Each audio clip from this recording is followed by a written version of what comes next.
S'agissant du mandat d'arrêt international, le ministre de la Justice précise que le mandat d'arrêt international est lancé en exécution du jugement du tribunal de paix de Lubumbashi Kamalondo et a condamné Moïse Katumbi à 3 ans de servitude pénale principale avec arrestation immédiate. La défense tient à rappeler que ce jugement rendu par défaut a été frappé d'opposition sous RPO 76-85. En vertu de l'article 94 du Code de procédure pénale, il est sursis à l'exécution d'un tel jugement pendant le délai d'opposition et en cas d'opposition jusqu'à la décision de recours. En outre, le jugement rendu par le même tribunal sur opposition est frappé d'appel. L'acte d'appel porte le numéro 061/2016. Au terme de l'article 102 du Code de procédure pénale, il est sursis à l'exécution du jugement jusqu'à l'expiration du délai d'appel et en cas d'appel jusqu'à la décision sur ce recours. M. Moïse Katumbi ayant donc formé appel contre cette décision sous RPA 4782, la mesure d'arrestation immédiate tant vantée, contenue dans le jugement par défaut, ne peut être exécutée.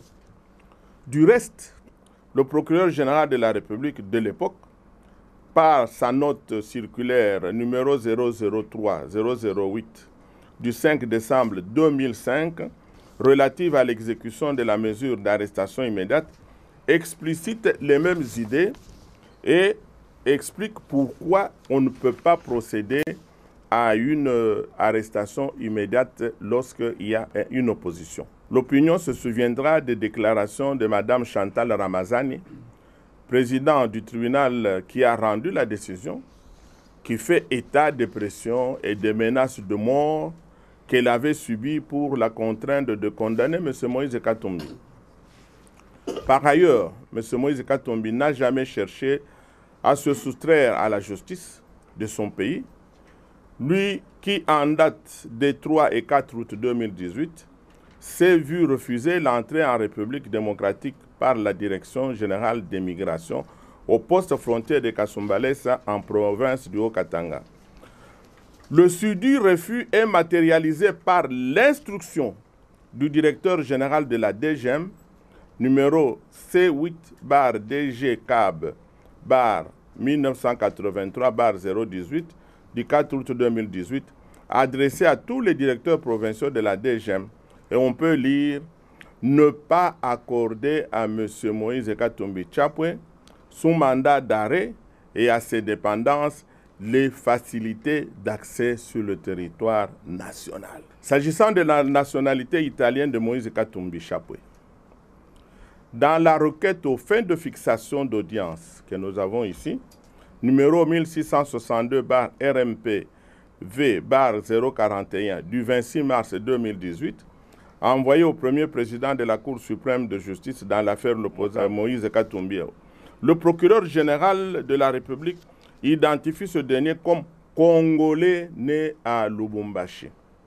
Bien plus, par lettre du 17 juillet 2018, le maire de la ville italienne de San Vito de Nomanti, répondant à M. Eric Dupont-Moretti, notre confrère français avec lequel nous sommes dans le collectif, écrit ce qui suit à propos de la nationalité italienne de Moïse Katumbi Chapwe. Je lis. Suite à votre courrier du 9 juillet 2018, réceptionné par la présente mairie le 16 juillet 2018, sous 15 773, je me permets de vous signaler que nous ne pouvons fournir aucune information quant à la nationalité de M. Moïse Katumbi Chapwe, en ce que celui-ci n'est pas inscrit et ne l'a jamais été au registre de l'état civil et ou au registre de la population des citoyens italiens de la ville de San Vito dei Normanni. Pour les mêmes raisons, il n'est pas non plus possible de fournir les informations quant à la nationalité de M. Katumbi Dagnano, n'étant pas lui non plus inscrit sur les registres susmentionnés. Il est de plus précisé que l'administration municipale n'a jamais mis à disposition des tiers des documents concernant la nationalité des dites personnes, ni n'a jamais fourni d'informations ou de données officielles à leur égard.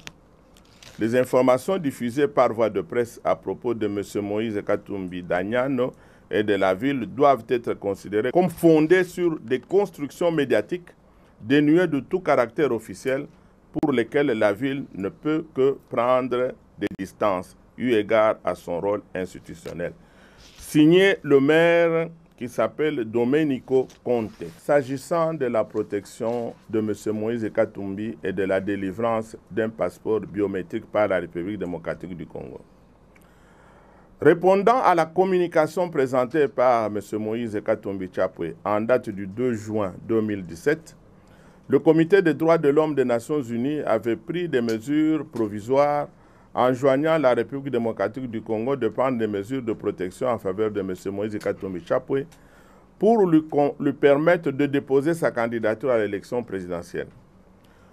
M. Moïse Katumbi avait adressé une lettre au ministre des Droits humains lui demandant de mettre en application les mesures provisoires contenues dans la note verbale du Comité des droits de l'homme adressée à la République démocratique du Congo. M. Moïse Katumbi avait aussi écrit au ministre des Affaires étrangères une demande en obtention d'un passeport biométrique pour lui permettre de venir répondre à la citation à prévenir devant la Cour de cassation de la RDC, étant donné qu'une instruction du gouvernement congolais adressée aux compagnies aériennes les interdisait d'embarquer des personnes détenteurs de passeports semi-biométriques délivrés par la RDC. À ce jour, aucun des deux membres du gouvernement n'a répondu aux différentes lettres suivies. Il appert de tout ce qui précède que le mandat d'arrêt international, la prétendue nationalité italienne de M. Katumbi et le refus de lui délivrer un passeport biométrique sont un montage grossier de la majorité au pouvoir pour l'empêcher de se présenter à l'élection présidentielle du 23 décembre 2018. Ceci constitue ni plus ni moins des violations manifestes des droits d'un citoyen congolais, garantis tant par les instruments internationaux que par la Constitution de la République démocratique du Congo. Sur base d'une décision frappée d'opposition, d'appel et de pourvoi en cassation, je dis que cette aide est tout à fait irréalisable. Et nous pensons qu'aucun pays respectant les droits de l'homme et garantissant les instruments internationaux ne peut se perdre dans de tels méandres. On continue à croire que Moïse Katumbi reste éligible en République démocratique du Congo et probable candidature pour être déposée, comme on continue de croire, dur comme faire sa plateforme politique Ensemble pour le changement. Alors, on me demande si nous croyons que M. Katumbi reste éligible, comme l'ensemble semble le proclamer. Mais les conditions d'éligibilité sont déterminées par la Constitution et la loi électorale. Et jusqu'à présent, il a rempli toutes les conditions. S'il n'a pas présenté sa candidature, c'est parce qu'on l'a empêché. La note de la DGM est là, qui interdit à tous les directeurs de le faire entrer. Et c'est en raison de cette note qu'il n'a pas pu entrer à la frontière zambienne où il s'est présenté. D'ailleurs, ceux qui étaient là ce jour-là savent que ce jour-là, il n'y avait pas d'agent de DGM au poste frontalier, mais il n'y avait que des éléments un peu bizarres qui avaient une mission apparemment pas dopée. Quel est le statut juridique actuel de Moïse Katumbi? Le procureur général, près la Cour de cassation, y a répondu. Il est congolais. La requête aux fins de fixation est là. La citation est là. Le mandat d'arrêt contre un citoyen congolais est là. Donc la réponse est donnée par les autorités. Malgré que nous contestons ce mandat d'arrêt, mais au moins ce mandat donne la preuve qu'il est congolais comme nous l'avons dit. Alors, la question si Moïse Katumbi est italien ou bien s'il est zambien. Eh bien, nous venons de vous le dire et nous avons les documents ici. La lettre de la mairie dont il était question, dont il serait ressortissant. Cette lettre est ici, avec la version italienne et la traduction française. Et demander à qui peut démentir cette lettre de venir un peu nous le dire. Et nous venons de le dire. Ce qui est très important, la nationalité, ce n'est pas moi qui le dis. Le procureur général, dans sa requête aux fins de fixation, qui est au dossier judiciaire, je vous lis très bien, il est en train de donner l'identité de M. Moïse Katumbi Chapwe. Il dit Congolais né à Lubumbashi le 28 décembre 1964. Il n'a pas dit Zambien, il n'a pas dit Italien, c'est le procureur général. Il y a même mieux encore, dans la citation à comparaître devant la Cour de cassation, qui lui a été envoyée et qu'il vient de recevoir, il est prêt à comparaître le 10 décembre.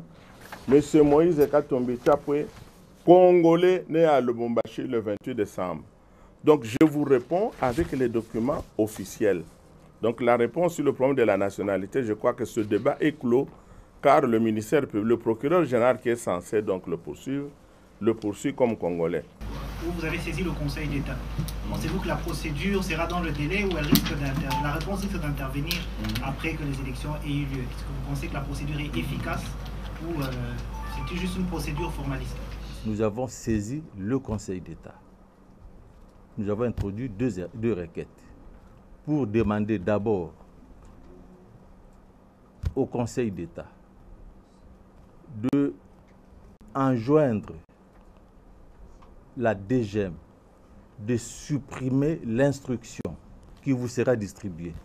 Instruction de Monsieur le Directeur général de la DGM, distribuée à travers toute la République aux directeurs provinciaux de la DGM, interdisant l'accès du territoire national à M.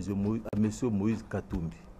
Nous avons estimé, nous avons constaté que cette instruction-là viole la Constitution, viole les droits de M. Moïse Katumbi, la liberté d'aller et de venir, de sortir du territoire national, de rentrer dans ce territoire national garanti par la Constitution à M. Moïse Katumbi.